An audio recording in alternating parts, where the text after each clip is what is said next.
मुझे बहुत आनंद और आह्लाद होता यदि नीचे बैठकर हम राधे श्याम प्रभु को सुन पाते, या अन्य वरिष्ठ जो उपस्थित वैष्णव वृंद हैं वो बैठकर कथा सुनाएं और हम सब बैठकर रसपान कर सकें। पर आदेश आज्ञा हुई है तो ये सेवा के लिए हम यहाँ उपस्थित हैं, परंतु कृतज्ञता से झुकते हैं। आप सब यहाँ अपना संग देने आए, आपके संग से हम लाभान्वित होने वाले हैं। तो दो शब्द कहने से पहले अपने मस्तक को आपके चरणों में मैं अर्पण करता हूँ। सही समय पर सही शब्दों के प्रयोग से, सही भाव से प्रभु की स्तुति हो सके, हमारे कर्म इंद्रियों को संतुष्टि प्रदान हो, हमारे हृदय में आनंद और आह्लाद की अनुभूति हो, हमारा चित्त, हमारी मति प्रभु के चरणों में लगे। इसी भाव से, इसी को ध्येय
तो ये भाव रहे कि हमसे वरिष्ठ हैं, अनुभवी हैं, इन्होंने जीवन देखा है और प्रभु ने कृपा करके इनका संग हमें दिया ताकि हम इनके अधीनस्थ होकर सीख सके।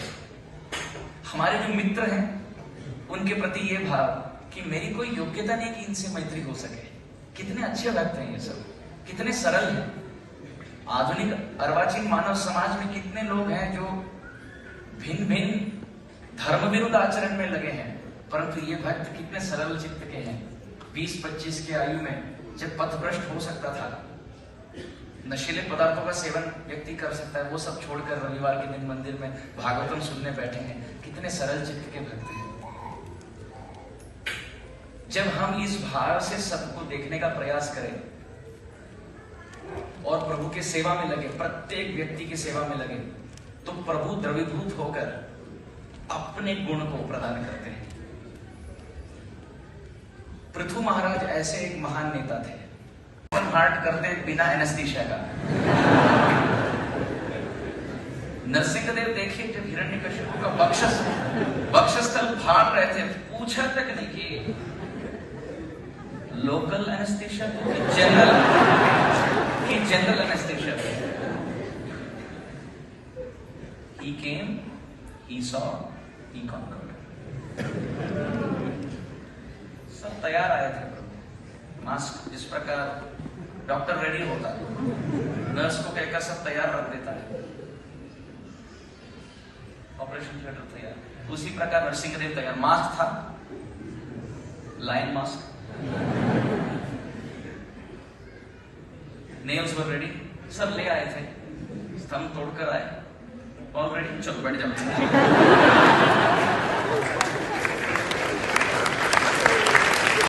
क्रोधश्च दृढ़वादश्च परवाक्येषु अनादरः। मूर्ख के 5 चिन्ह होते हैं। कौन से? मूर्खस्य पंच चिन्हानि। पीछे दोहराएं, मूर्खस्य पंच चिन्हानि। हमारे मूर्ख के 5 लक्षण। कौन सा?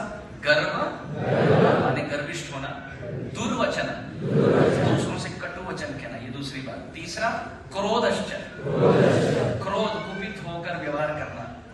चौथी बात दृढ़वादश्च, मतलब अपनी बात पे ठान के रहना, बस मैंने जो विचार किया वही सही है। दृढ़वादी, not ready to be flexible in life.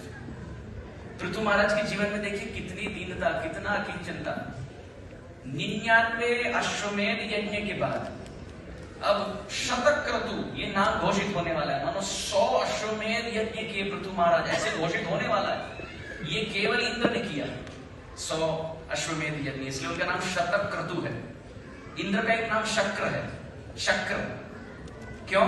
उनका नाम शतक्रतु, शत माने 100, क्रतु माने यज्ञ, और उसको शॉर्ट फॉर्म में लिखते हैं, जिस प्रकार हम केवल इनिशियल्स नहीं लिखते कभी, तो शतक्रतु। और उसके पहले जन्मी अवतार में गंधर्व थे। अब इन गंधर्व के विषय में वर्णन आता है।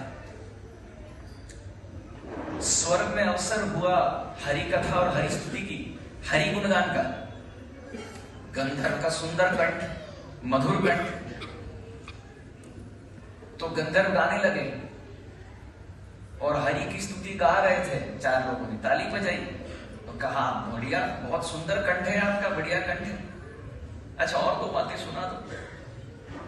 गंधर्व हरि को ध्येय बनाने के बजाय पथभ्रष्ट होकर जो आए थे दर्शक, जो सुनने आए थे श्रोता, अब उनको रिझाने लगे।